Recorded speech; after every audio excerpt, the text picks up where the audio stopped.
Hello மக்களே, இப்போ நம்ம பயோபப் ட்ரீ பார்த்துட்டு இப்போ நெக்ஸ்ட் எங்கே போக போகிறோம் அப்படின்னா குதிரை பார்க்க போகிறோம். போனின்னு சொல்கிறாங்க, ஆனால் அது போனி கிடையாது. இங்கே வந்து அது குதிரை தான். அதோட வளர்ச்சி அப்படி.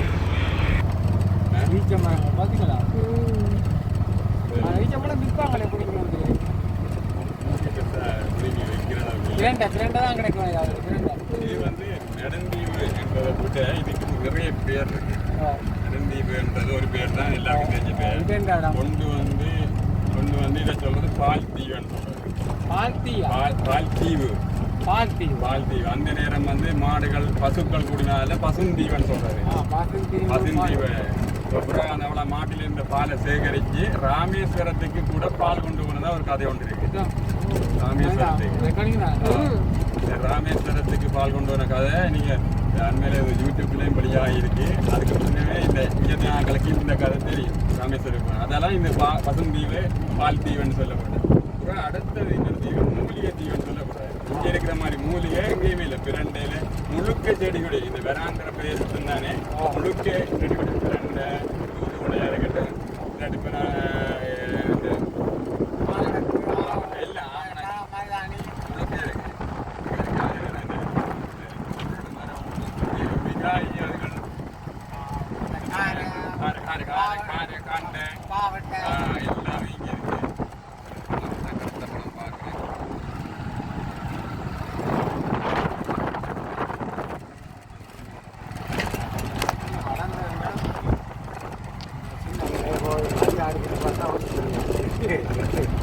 அகல்ல வந்து சொல்ல போனா கூடுதலான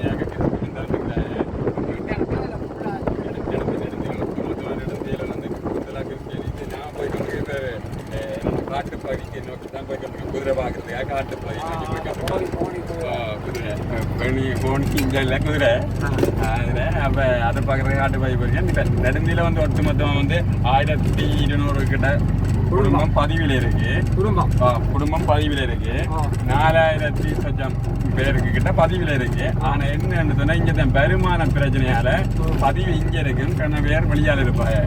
அதில் வருமானத்தை தேடி போன ஆக்களையும் தொழிலை தேடி போன கிளிநொச்சி அந்த வன்னி பிரதேசங்களை நோக்கியதாகவும் மற்றது வந்து ஒரு நகர் பிரதேசத்தை நோக்கியதாகவும் மற்ற படிப்புக்காக போன ஒரு கூட்டமும் இப்படின்னு சொல்லி பல விதமாக கனவுகளை சுமந்தபடி போன கூட்டங்கள் தான் இங்கே இருக்கு. மற்றது வந்து சொல்லப்போனால் இங்கே வந்து கிறிஸ்டியன்டாக கூடுதலான ஆக்கள் இருக்க. கிறிஸ்டியன்டாக அப்படி பார்க்க போனால் எக்கச்சக்க தேய்ச்சல்கள் இருக்கு. இதில் மற்றது அங்கால சைவக்காரர்கள் இருக்கிற கோயில்களும் இங்கே இருக்கு. பிள்ளையார் முருகன் என்று சொல்லி ஐயனார் எல்லாரும் கோயிலும் இருக்கு. அதை விட கிறிஸ்டியன்டாக பொதுவாக வந்து மீன் பிடித்தல வந்து ஒரு பிரதான தொழிலாக கொண்டு செய்து வந்திருக்கேன். இது வந்து ஒரு தீவென்ற பகுதியால் 4 பக்கம் கடல் இருக்கிறபடியால் மீன் பிடிக்க ஒரு பக்கமே மாறி மாறி சென்று மீன் பிடிக்கக்கூடிய சிறப்பம்சம் இந்த தீவில் இருக்கு.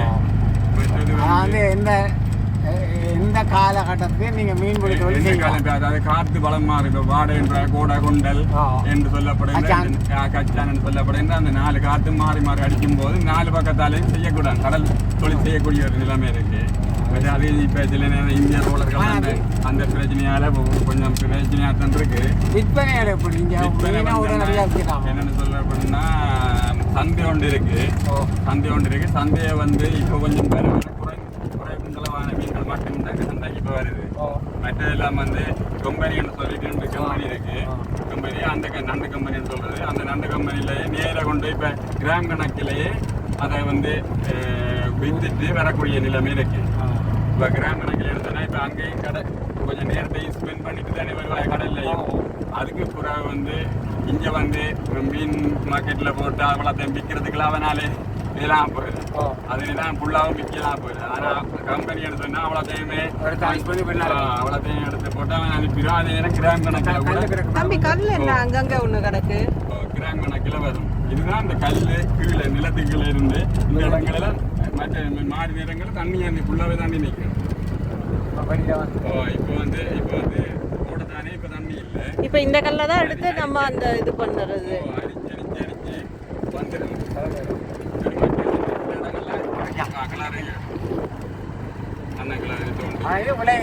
இது கீழே விளையிற மாதிரி வளர்ந்து வந்துருக்கு.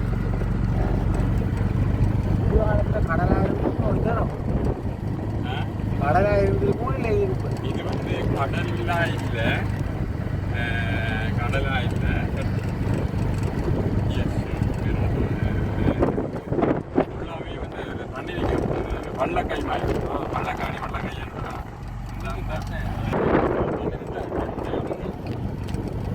மற்றது வந்து குதிரை வந்து சொல்றது குதிரைக்கு இன்னொரு இடம் இல்லை தானே.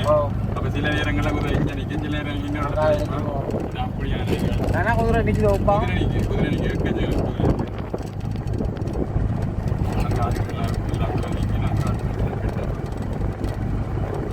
காட்டு குதிரை வைல்டு பர்சன் காட்டு குதிரை.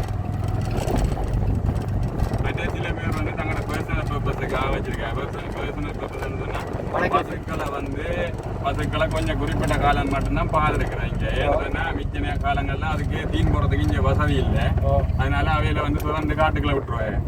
காட்டுக்குள்ள விட்டாங்கன்னா அடுத்தது எப்ப பிடிப்பான திருப்பி பசு வந்து கண்டு தானே வீணினா பிறகு அந்த நேரம் தான் பாலுக்காக பிடிக்கிறேன். மற்ற குறிய வச்சுட்டு விடுவேன். அப்ப காட்டுக்குள்ள இருந்து திருப்பி அடுத்த திருப்பி பிடிக்கிறதுக்காக இந்த குதிரையை தாங்கள் ஒரு குதிரையோ 2 குதிரையோ அவை வந்து அங்க இருக்கு. நாங்க அப்படி வாங்க நடத்துறோம்.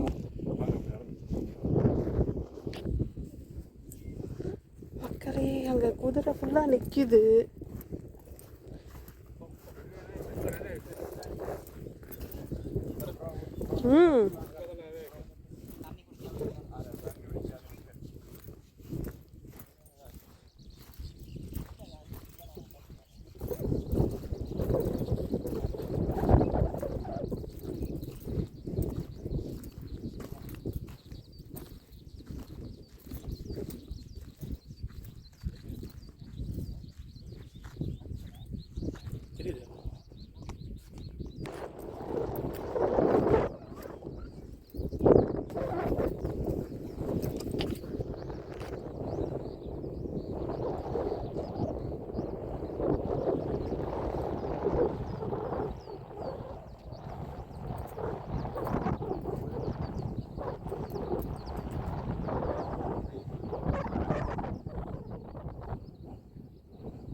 குதிரை எப்படி அதுவா எப்படி இங்க வர முடியும்? ஒரு தீவு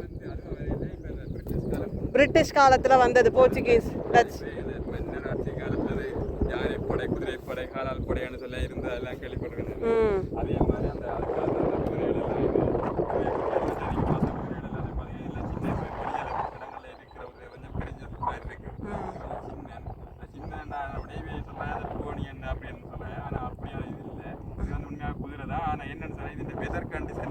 இங்கே உள்ளது கிளைமேட் பிரச்சனைகள் சாப்பாடு சாப்பாடுன்றது ஒரு முக்கியமான பிரச்சனை.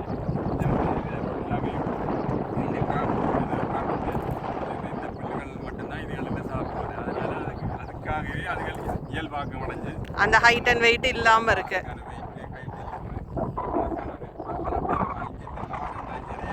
ஒரே ஈக்குவலா.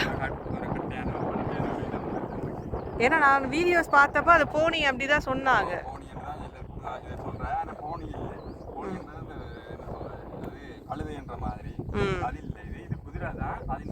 வளர்ச்சி கம்மி.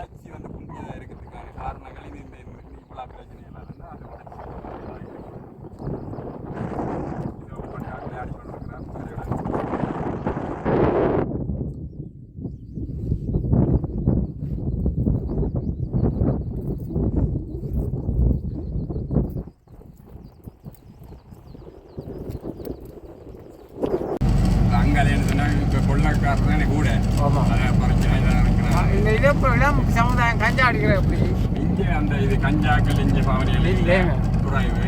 இங்கே வந்து என்னன்னு சொன்னால் கல்லில் சில பேர் அடிக்கிறது இப்போ வந்து சொல்ல நல்ல கல் பனங்கல் என்ன ஒரு ஒரு சுத்தமானதும் ஒரு கசான கல். ஒரு போத்த கல் என்ன விலை? இப்போ வந்து ஒரு போத்த கல்லின் விலை வந்து 200 ரூபா போய் கொண்டிருக்கு. அங்கே வெளியில் கூடியா இருக்கும் 200 விற்கிற விலை போய் கொண்டிருக்கு. விற்கிற விலை போய் கொண்டிருக்கு. மற்றது சாராயங்கள் அதுகள் ரெண்டு இங்கே இல்லை, பார் ரெண்டு இங்கே இல்லை. அப்போ ஒரே ஒரு கெஸ்ட் ஹவுஸில் வந்து ஒரு உயர் அதுக்கான இதுதான் மட்டும்தான் இருக்கு.